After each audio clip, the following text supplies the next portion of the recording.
Hello everyone, my name's Mike and here at Tech Moon we uncover tech at home and in video. So hit that subscribe button if you want to see more. And today I've had the MacBook Air 2020 for nearly 2 months. So what are my thoughts on it now?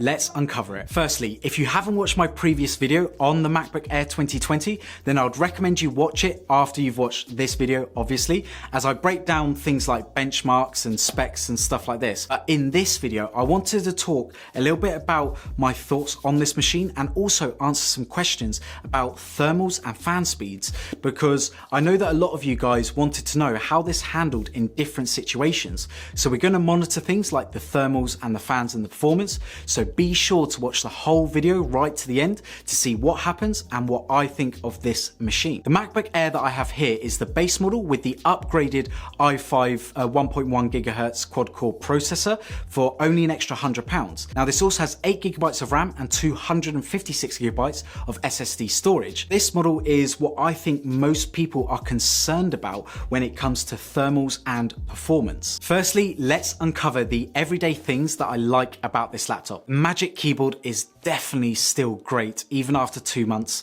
and I gotta stick to what I said before. The keyboard is still one of the best keyboards out there for a laptop. This model has no touch bar, and using this and the MacBook Pro that has the touch bar, I really don't miss it. And for some people, I know that they actually prefer the function row keys on the MacBook Air. This model only has 2 Thunderbolt 3 ports, which to be honest, I thought was a bit of a pain, but with the right dongle, actually wasn't an issue. I've included a couple of them in the description down below if you wanted to pick one up for your MacBook Air. Also, if you want to see my top accessories for the MacBook Air and the MacBook Pro, then give this video a like. Next up is the webcam and microphone quality. So let's see what that is like. I've moved away from my studio setup just so that you guys can see what this 720p webcam is like under normal lighting conditions, and it's not great. I mean, as you can see, the grain in this video just isn't good, but the one redeeming quality is the microphone. It is really, really good. So for things like Zoom calls, you'll be absolutely fine.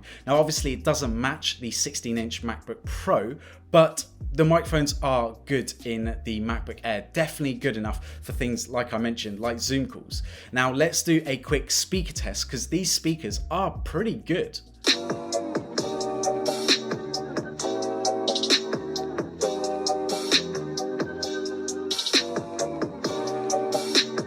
Now let's uncover some of the different situations that you guys have been sort of querying about and see how it handles not only the heat, but also the fan noise. Firstly, when I'm using Chrome for things like Google Docs and a couple of tabs open, so like my favorite websites, the temperatures actually stay pretty stable at around 50 degrees and the fans didn't kick in whatsoever. So if you're doing things like web surfing or looking at articles or writing assignments like you students out there, then you're really not going to have any problems with this machine. Now let's talk about the web watching experience. I have got a 1080p video playing with a couple of tabs in the background. A lot of tests that I've seen, they use the screen recording feature, but this is actually very CPU intensive, and to be honest, isn't actually a good example of how you would use it in the real world. Now, playing a 1080p video, the temperature stayed at around 50 degrees, with it peaking around 60 degrees, but the fans barely turned on. Now let's bump things up to 4K and see what happens. As you can see, the temperature boosted up a little bit to around 80 degrees,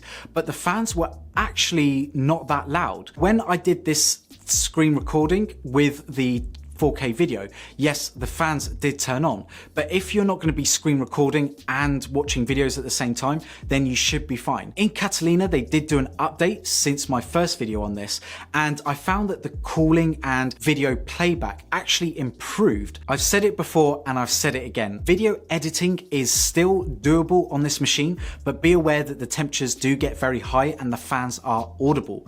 The performance is good, but the Pro models would be better at these types of tasks. So it would be a better investment if you're doing video editing to go for the MacBook Pro models, even the base one. Now let's talk about Zoom calls, as this is the other thing that a lot of people were worried about, and I really wanted to see a video on this. So I had a Zoom call with it recorded in the background to see how it handled. Now, as you can see, the fans did turn on at around 3000 RPM, but it was not audible. So in a call, you're not going to notice it. The temperature did stay at around 80 degrees, and the processor, to be honest, was barely pushed on a Zoom call. So if you're doing any Zoom calls or any conferencing calls, this machine will be able to handle it. It's just a shame about the 720p camera, but the microphone in this is phenomenal. I did a small gaming test, as I know some of you wanted to know about this. Now I will say I don't play games personally. I don't even own a PlayStation or Xbox.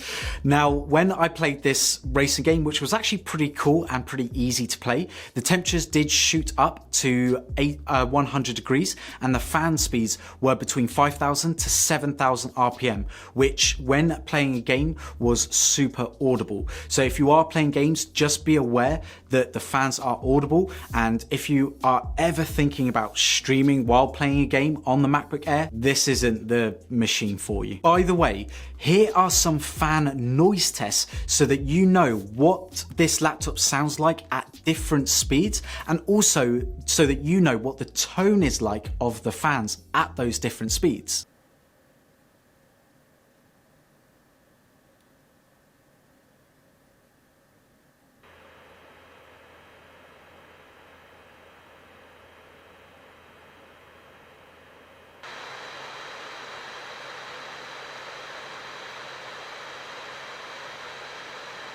So what do I think about this MacBook Air after 2 months? Well, I still think it's a great MacBook, and I've actually edited some videos for this channel using this laptop. Now, it wasn't the smoothest experience, but as long as you know the limits of this machine, it works really well. For students, coders, like video editing, and even like photo editing, you'll be fine with this machine. If you do use your laptop for things like compiling code, simulations, music production, or heavy video editing, then go for the Pro model. But for the everyday person, you will not complain with this laptop. It was nice. So if you are looking to upgrade your old laptop or your old MacBook Air, this is a good machine, and it is powerful.